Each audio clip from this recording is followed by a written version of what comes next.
सभी को voice clear आ रही है?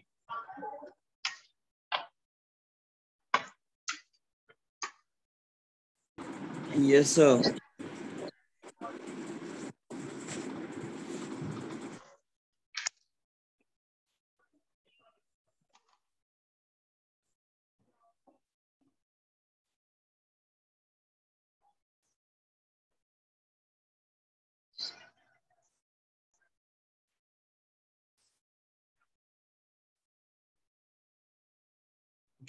लास्ट क्लास में जो एएसके हम लोगों ने डिस्कस किया, उसमें किसी को कोई दिक्कत?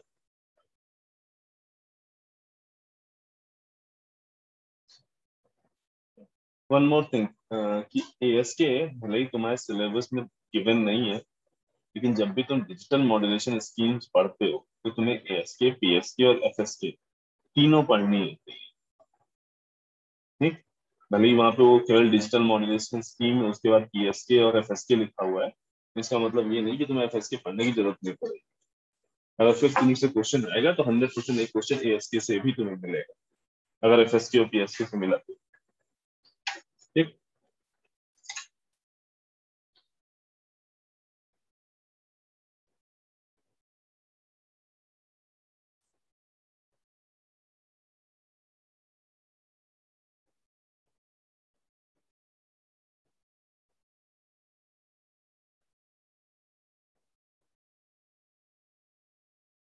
सर थ्रेशोल्ड डिटेक्टर का काम एक बार समझा दीजिए।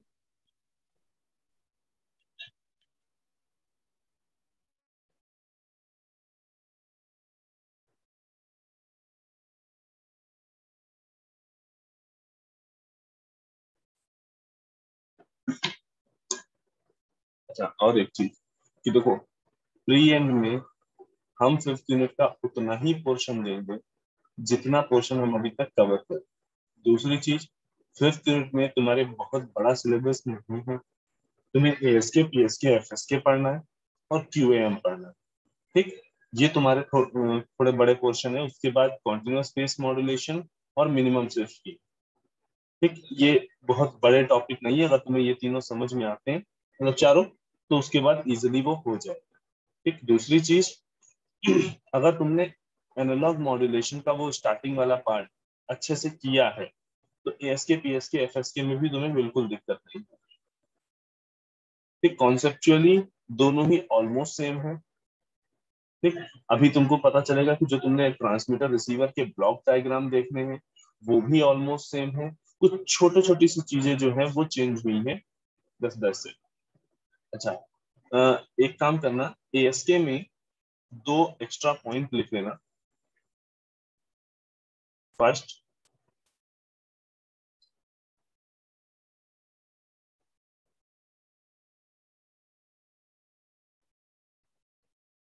लाइन कोडिंग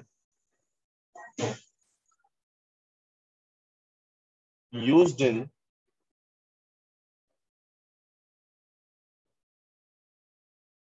ASK modulation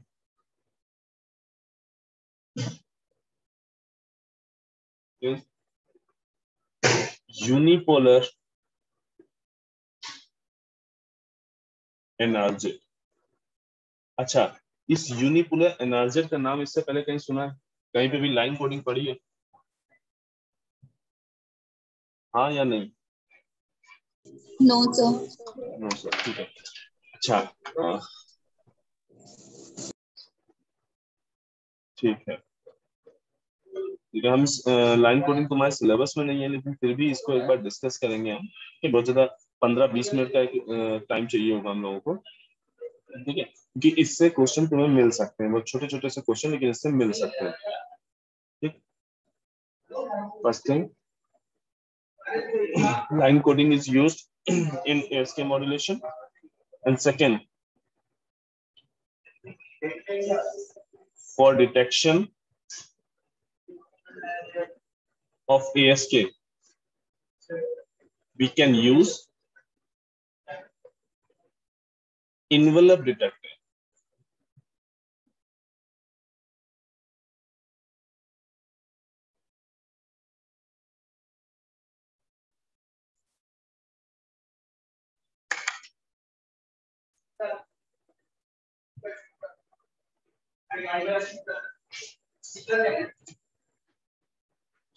गाड़ी नंबर 2 पैसा प्लीज।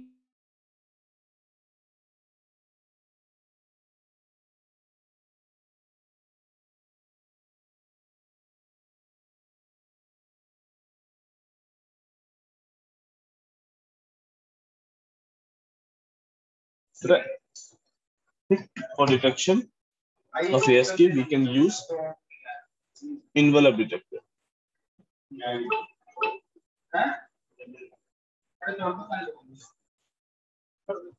हम भेज रहे हैं,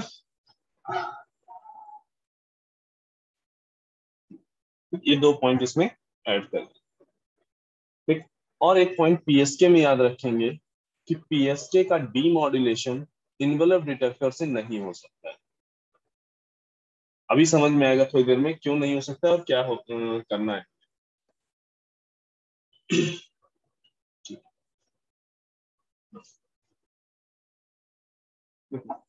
अब फेस शिफ्ट की यानी तुम्हारा जो करियर। हाँ बेटा। लास्ट क्लास में हमने 2 टॉपिक छोड़ दिए थे, एनर्जी पर बिट से स्टार्ट करना था। अच्छा, एनर्जी पर बिट तुमने नहीं किया? यस सर, आज करना था।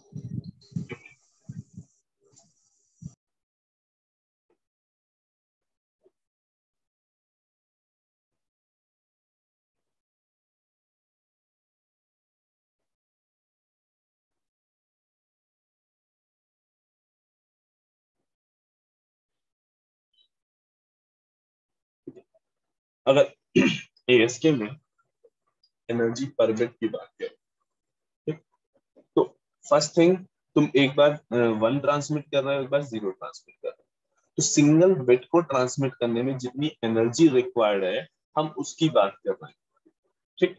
जो हमने पल्स देखी थी कुछ इस तरीके से थी, ठीक। तो हमें बेसिकली फाइंड आउट करना है कि सिंगल पल्स को ट्रांसमिट करने में हमें कितनी एनर्जी रिक्वायर्ड। जब हम 1 ट्रांसमिट कर रहे थे तो हम इसको S1T लिख रहे थे। जब हम 0 ट्रांसमिट कर रहे थे, दैट मींस कुछ ट्रांसमिट नहीं कर रहे थे, तो इसको S2T लिख रहे थे। ये 0 से TB था, TB से 2TB, 3TB, मीनिंग हर बिट का जो ड्यूरेशन था वो कितना था? TB duration. अगर हमें एनर्जी फाइंड आउट करनी होगी तो हमें पता है एनर्जी का फॉर्मूला है -infinity to infinity mod of XT का होल स्क्वायर TP। तब जब हमें XT एक सिग्नल है उसका अगर हमें फाइंड आउट करनी है एनर्जी,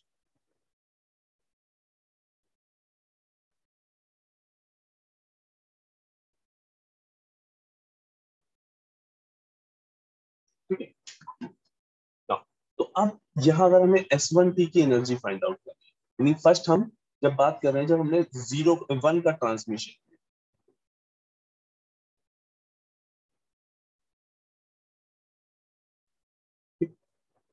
तब कितनी एनर्जी पर बिट रिक्वायर्ड होगी? तो पर बिट है तो इसलिए इसको हमने E सफिक्स में B लिख लिया, ठीक। अच्छा, S1T कहां से कहां तक लाई कर रहा है? 0 से TB तक, तो इंटीग्रेशन भी 0 से TB तक होगा। S1T की वैल्यू क्या थी 0 से TB के लिए? AC cos omega CT dt, ठीक है ना। इसको इंटीग्रेट कर लेंगे, इसका होल स्क्वायर, तो क्या हो जाएगा? 0 से TB AC स्क्वायर, इसको क्या लिख सकते हैं? कॉस स्क्वायर ओमेगा CT है तो इसको हम लिख सकते हैं 1 plus cos 2 omega CT by 2 dt।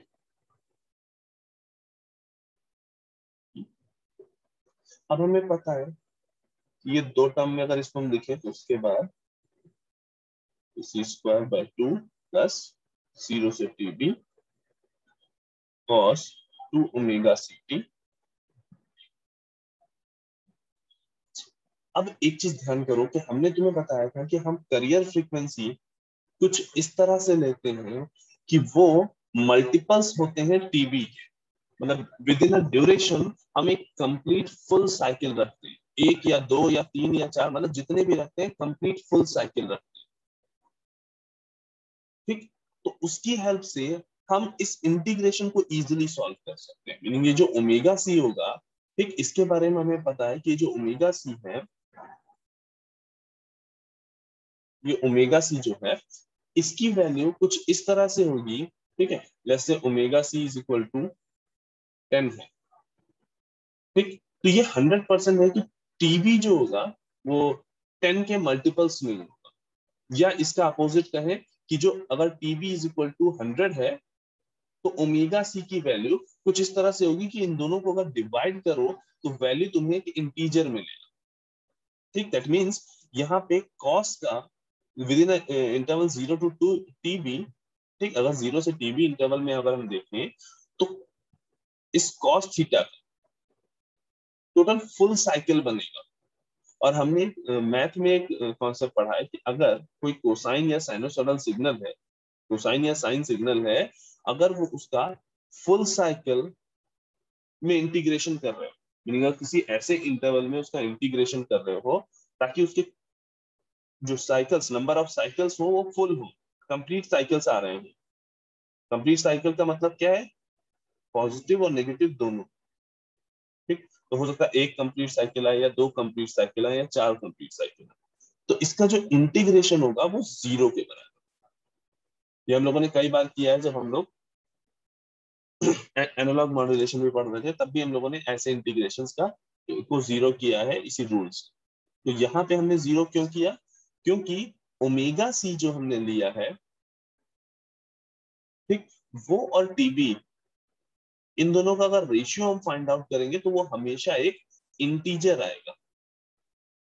ठीक, मीनिंग ये हमने पढ़ रखा था, TB is equal to N T C, TB is equal to N T C. यहाँ पे एन जो है वो क्या है? इंटीजर। तो ये पार्ट हो गया जीरो, इसको इंटीग्रेट कर लो, क्या आ जाएगा? AC square TB by 2। तो 1 को ट्रांसमिट करने में कितनी एनर्जी लग रही है? EB is equal to AC square TB by 2। ठीक ना, अब अगर हम ट्रांसमिशन करें जीरो का, तो जीरो को ट्रांसमिट करने में कितनी एनर्जी रिक्वायर्ड है बताओ?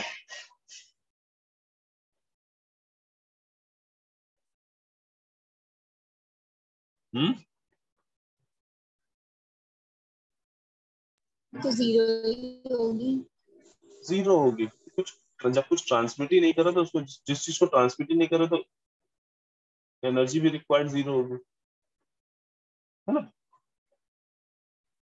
तो यहाँ पे इन केस ऑफ एएस के हमें क्या दिख रहा है कि हम एनर्जी को, ठीक, जब हम ट्रांसमिशन ऑफ 1 कर रहे हैं तो हमें इतनी एनर्जी रिक्वायर्ड है, AC स्क्वायर टीवी बाई 2। ठीक, और जब हम ट्रांसमिशन ऑफ जीरो कर रहे हैं तब हमें जीरो एनर्जी रिक्वायर्ड है। इसी एनर्जी पे बेस्ड होकर जब अभी डिजिटल कम्युनिकेशन पढ़ोगे, ठीक, तब तुम्हें तुम्हें इसी एनर्जी पे बेस्ड होके एक कॉन्स्टेलेशन डायग्राम पढ़ना होगा, उसके बाद फिर probability of error find out करनी होगी। तो ये सारी चीजें जब तुम डिजिटल कम्युनिकेशन पढ़ोगे वहां पे ज्यादा वास्ट तरीके से पढ़ता है।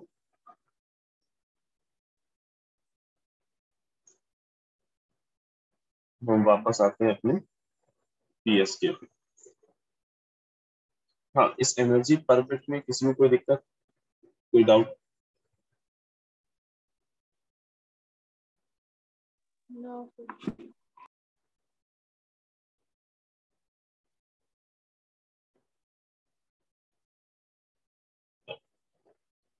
अब यहाँ पे क्या है, पीएसके में क्या है? फेस की, एक मीनिंग क्या है?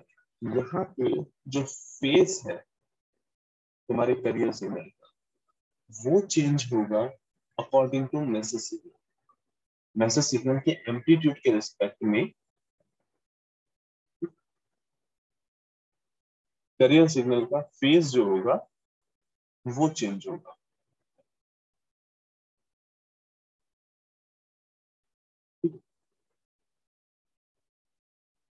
लेट्स से ये अगेन मेरा मैसेज सिग्नल।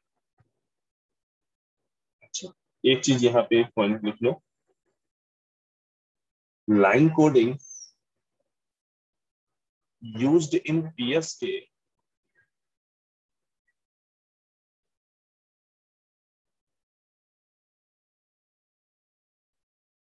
is bipolar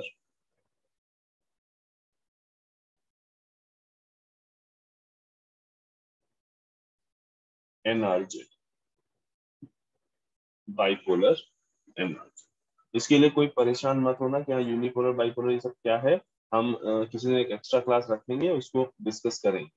और अगर हम भूल जाए तो तुम लोगों का काम है कि इसको याद रखना कि हाँ एक दिन एक्स्ट्रा क्लास रख के तो इसको डिस्कस करेंगे, मोस्ट प्रॉब्ली इसी सैटरडे को, या जैसा तुम लोग का थोड़ा सा टाइम देख लेना कि हाँ सैटरडे करना है कि नहीं करना है। मे बी मंडे से, क्योंकि तुम लोग को प्री एंड है तो सैटरडे का टाइम ना रहे तो प्री एंड के बाद इसको एक दिन एक क्लास लेके फिर डिस्कस करना है, ठीक है, जो भी टाइम सुटेबल है। तो अब वन को हम यहाँ पे प्लस ए वोल्टेज से रिप्रेजेंट करेंगे और जीरो को हम माइनस ए वोल्टेज से रिप्रेजेंट करेंगे।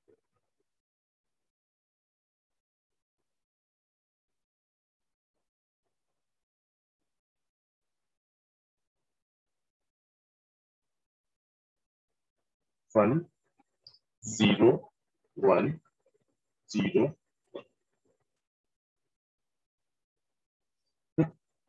देखो बेसिक डिफरेंस कहाँ पे आया है, जो हमने लाइन कोडिंग की एएसके के केस में और पीएसके के केस में, वो दोनों अलग अलग। इस चीज का भी ध्यान देना, वहां हमने जीरो को रिप्रेजेंट किया था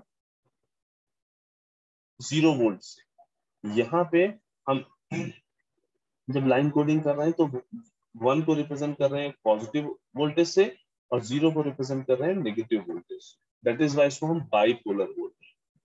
ठीक, दो पोलरिटीज यहाँ मिलती है। बाइपोलर और यूनिपोलर का तो डिफरेंस कम से कम समझा ही जा सकता है। ठीक, यूनिपोलर मतलब केवल पॉजिटिव वोल्टेजेस ही दिखाई देंगे, या तो पॉजिटिव या जीरो, यूनिपोलर। और बाइपोलर है मतलब पॉजिटिव भी है और नेगेटिव भी। ठीक ना, लेट्स से ये मेरा करियर सिग्नल।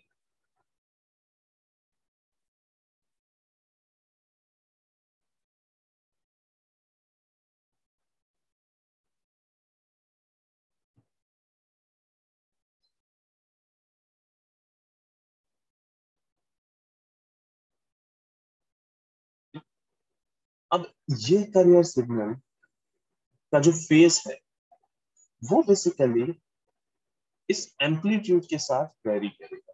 ये मेरा सीपी है, ये एम,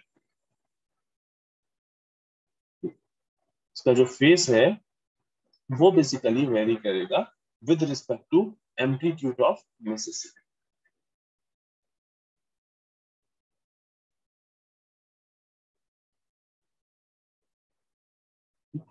ना, अब अगर हम यहाँ पे मॉड्यूलेटेड वेव भी ड्रॉ करने की कोशिश करें साथ में, जो मेरी मॉड्यूलेटेड वेव एस टी होगी वो इक्वल टू आएगी again M T into C T. Again इसकी इक्वेशन तुम्हारी डीएसबी-एससी की इक्वेशन से सिमिलर है। डीएसबी-एससी में भी तुम सिंपली मैसेज सिग्नल को करियर सिग्नल से मल्टीप्लाई करा, वही काम यहाँ पर ना। अब बेसिकली होगा क्या,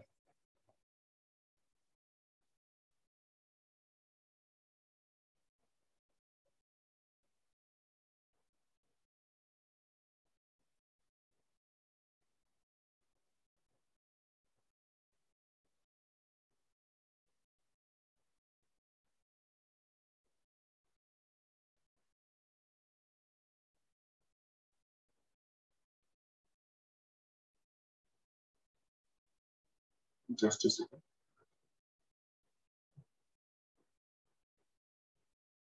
एक्चुअल में जैसे जो चीजें हम लोगों ने वहां पे ध्यान रखी थी कि एक टाइम ड्यूरेशन में एक टीवी टाइम में जो नंबर ऑफ साइकिल्स जो होंगे करियर वेव के वो कंप्लीट होंगे। तो वो चीज यहाँ पर भी हमें ध्यान रखनी है कि number of cycles, complete number of cycles रहेंगे, चाहे वो 1 रहे या 2 रहे या 3 रहे, लेकिन नंबर ऑफ साइकिल्स जो होंगे वो कंप्लीट होंगे।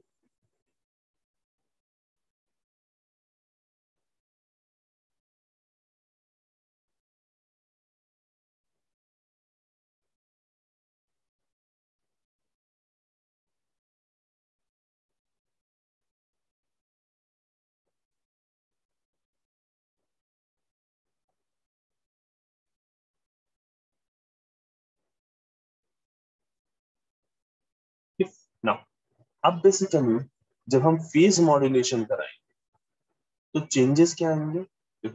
जब तुम वन ट्रांसमिट कर रहे हो, तुमने क्या किया, S T is equal to क्या डिफाइन किया है, message signal into carrier signal. तो जब M T is equal to plus A है तो S T is equal to क्या आएगा, plus A into C T. और जब M T is equal to minus A है तो S T is equal to क्या आएगा, minus A into C T. अब इस minus A into C T को हम ये भी तो कह सकते हैं, इस नेगेटिव साइन को हम 180 डिग्री के फेज शिफ्ट से भी तो डिनोट कर सकते हैं। साइनोसॉइडल सिग्नल है, 180 डिग्री का फेज शिफ्ट हुआ, नेगेटिव साइन मिल रहा है, तो हम इस माइनस साइन को 180 डिग्री के फेज शिफ्ट से भी डिनोट कर सकते हैं। ठीक? तो होगा क्या, जब तुम वन ट्रांसमिट करोगे तो तुम्हारी एक्चुअल वेव ट्रांसमिट हो रही है। ठीक? और जब जीरो आए तो तुम्हारी जो वेव है वो अपने नेचर को इन्वर्ट कर देगी। नेगेटिव साइन लगाना अपने आप को इन्वर्ट कर देगी, मीनिंग 180 डिग्री का फेज शिफ्ट ले लेगी। अब इस जो यहाँ पे तुम्हें वेव दिख रही है इसका एक्स एक्सिस के रिस्पेक्ट में मिरर इमेज जो बनेगा वो हमें यहाँ पे ऐसा आउटपुट दिखाई देगा। देखो यहाँ ये ऊपर जा रही है, अब यहाँ पे ये नीचे जाएगा।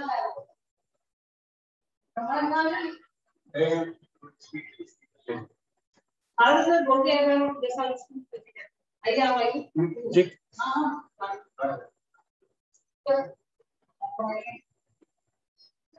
ठीक, अगेन वन आया तो एज इट इज जैसी यहाँ पे वेव है वैसे यहाँ पे हमने ड्रॉ कर दिया।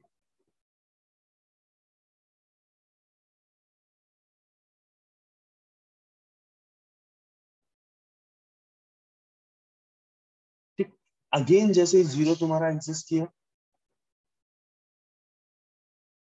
वेव फिर से इन्वर्ट हो गई।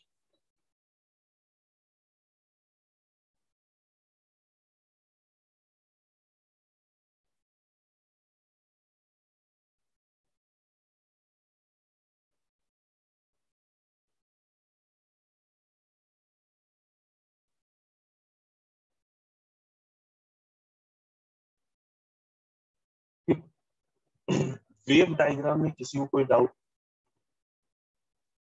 हमने इसके आगे का नहीं बनाया इस वन को हमने। हाँ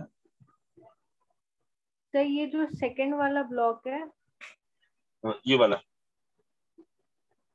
सर नीचे एसटी वाले में सेकंड ब्लॉक, ये सर एक मिनट सर, सेकंड ब्लॉक तो कैसे लिखा है, 1 2 3 4 एनोटेशन तुम लोगों के लिए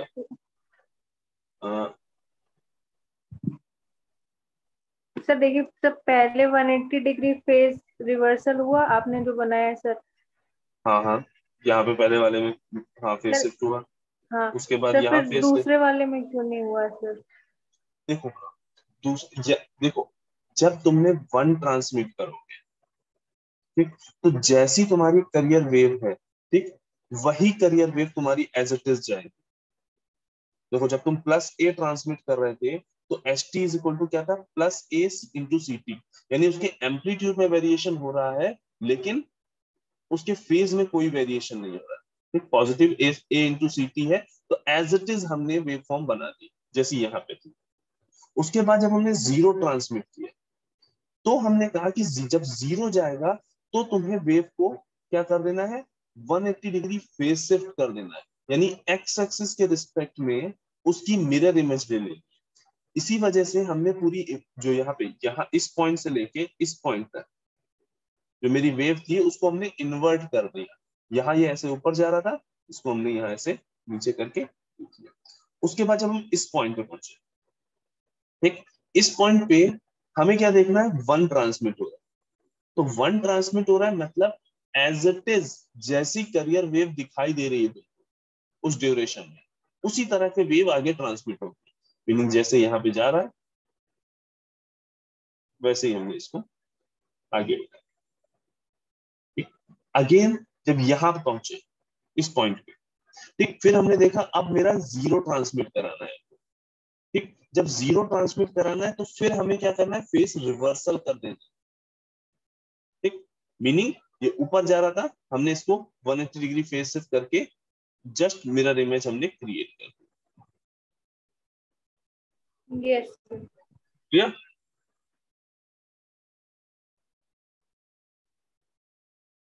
जी सर।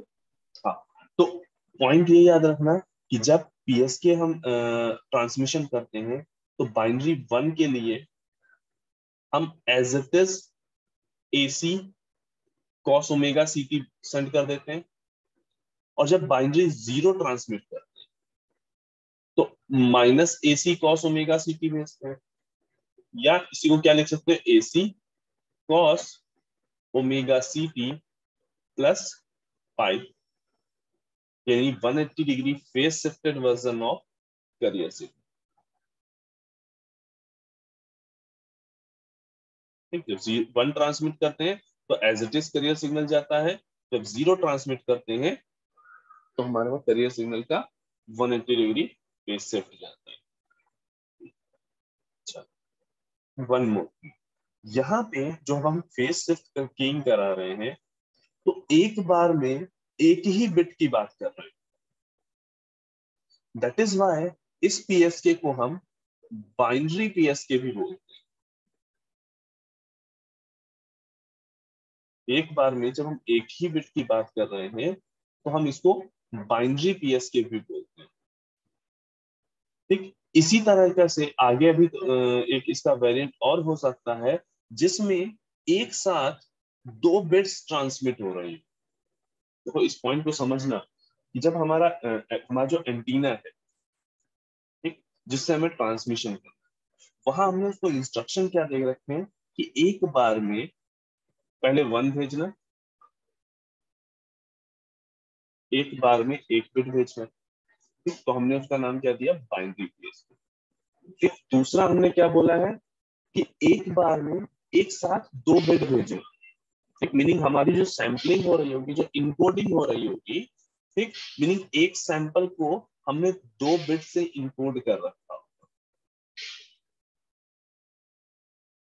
ठीक, वैसे ये कहना गलत होगा कि हाँ इस तरीके से तुम समझो, लेकिन हाँ ये समझना है तुम्हें कि जब एक साथ हम 2 बिट्स भेज रहे हैं, ट्रांसमिशन जो कर रहे हैं, जब एक साथ 2 बिट भेज रहे हैं तो उसको हम क्वाड्रेचर पीएसके बोल रहे हैं। ठीक? जब अभी तुम डिजिटल कम्युनिकेशन पढ़ोगे तब शायद चीजें तुम्हें ज्यादा अच्छे से क्लियर हो। ठीक है, एक्चुअल में जब हम ट्रांसमिशन करते हैं तो कई बार बैंडविड्थ को रिड्यूस करने के हम एक साथ मोर देन 1 बिट्स ट्रांसमिट करते हैं। ठीक, जैसे यहाँ पे तुम्हें जो फेज डिफरेंस दिख रहा है 1 और 0 में, वो तुम्हें 180 डिग्री का दिख रहा है। इसी तरीके से अगर हम बात करते जब हम एक साथ 2 बिट्स भेज रहे हैं, 1 1 0 0 0 1 1 0, ठीक, एक बार में ये भेजी, फिर एक बार ये भेजा, फिर एक बार में ये भेजा, एक बार में ये भेजा, तो उस केस में क्या होता कि जब हम इसको ट्रांसमिट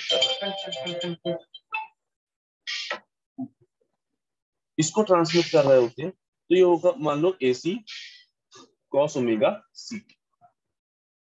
जब जीरो को ट्रांसमिट इस वाले सिंबल को जब ट्रांसमिट कर रहे होते हैं, तो लेट्स से इसमें हमने 90 डिग्री का फेज शिफ्ट दे दिया, तो इसको हम ट्रांसमिट करते हैं AC cos omega CT plus 90 degree. फिर इसको AC cos omega CT plus 180 degree, और इसको ट्रांसमिट करना होता तो क्या करते हैं हम, AC cos omega CT plus 270। Meaning यहाँ पे इतना है कि अगर हम एक बार में एक बिट भेज रहे हैं तो हमारा फेज शिफ्ट कितना आया, पाई। ठीक, तो ये हमने कैसे निकाला, 2 pi divide by number of codes. ठीक, जब 1 बिट एक बार में भेज रहे हो तो टोटल नंबर ऑफ कोड कितने बन सकते हैं, 2, या तो 0 या 1। जो फेज शिफ्ट होगी, पीएसके में जो फेज शिफ्ट होती है वो कैसे हम डिफाइन करते हैं, 2 pi upon number of codes, ठीक, या number of different binary digits. वहां पे केवल 1 और 0 मिलेगा, और यहाँ के केस में तुम्हें अगर 2 बिट एक साथ ट्रांसमिट कर रहे हो, तो तुम 2 बिट एक साथ ट्रांसमिट कर रहे हो उसको हम बोलते हैं बेसिकली QPSK। ठीक, अगर 2 बिट एक साथ ट्रांसमिट कर रहे हो तब तुम्हारे क्या होंगे, 4 डिफरेंट कॉम्बिनेशंस बन सकते हैं। ठीक, 4 डिफरेंट कोड्स बन सकते हैं। ठीक, तब जो फेज शिफ्ट हम देंगे उन चारों के बीच में जो फेज शिफ्ट होगी वो क्या होगी, 2 pi by 4, that is pi by 2। अब यही अगर 8 एरे PSK होता, ठीक, इसको QPSK को हम 4 एरे PSK भी बोलते हैं। ठीक, ये जो छोटे छोटे नाम है ना, इनको याद रखना, क्योंकि तुम्हें ऑब्जेक्टिव क्वेश्चन भी पेपर भी देना है।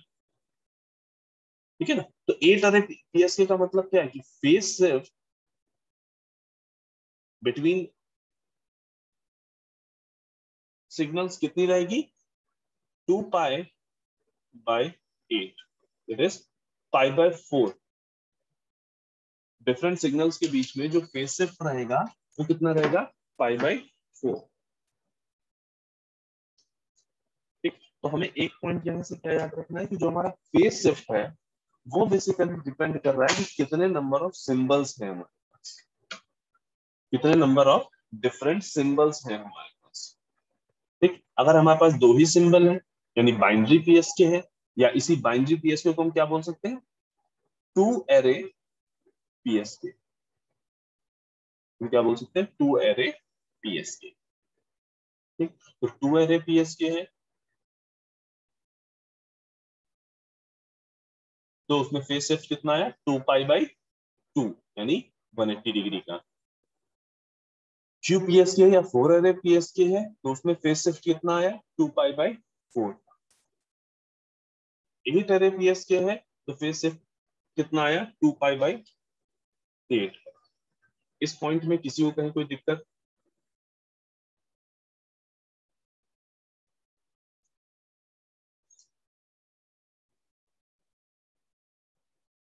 नो। अब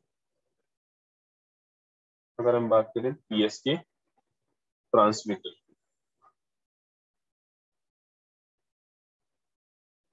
उससे पहले एक लाइन लिख लो, इन PSK binary 1, binary digit 1 is represented by actual carrier, binary digit 1 is represented by actual carrier, and binary digit 0 is represented by 180-degree phase shift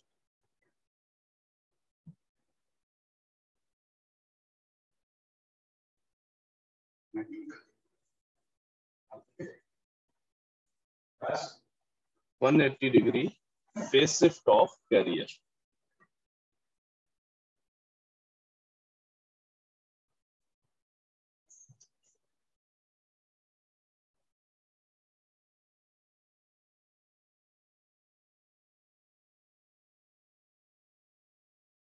For note करके लिख लो, for M array PSK, ठीक, M हमने क्या दिया, जैसे यहाँ पे 8 array 4 array ले रहे थे तो हमने यहाँ पे M array लिखा है. For M array PSK, phase shift is equal to 2 pi by 10.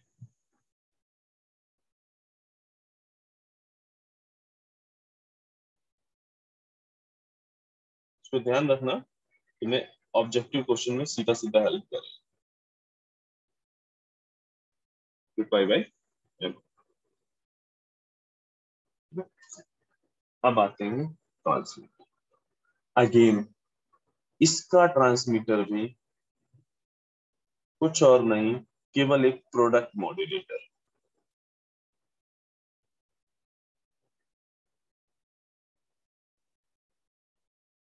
एक प्रोडक्ट मॉड्यूलेटर जिसके इनपुट पे एमटी यानी 1010 का लाइन कोडिंग और इधर साइड से सीपी यानी एसी कॉस ओमेगा सी. जो आउटपुट आएगा वो क्या होगा, ST. ST is equal to S1T हो सकता है, यानी जब 1 ट्रांसमिट किया जा रहा हो यानी एसी कॉस ओमेगा सीपी, और S2T हो सकता है जब 0 ट्रांसमिट किया जा रहा हो यानी माइनस एसी कॉस ओमेगा सी.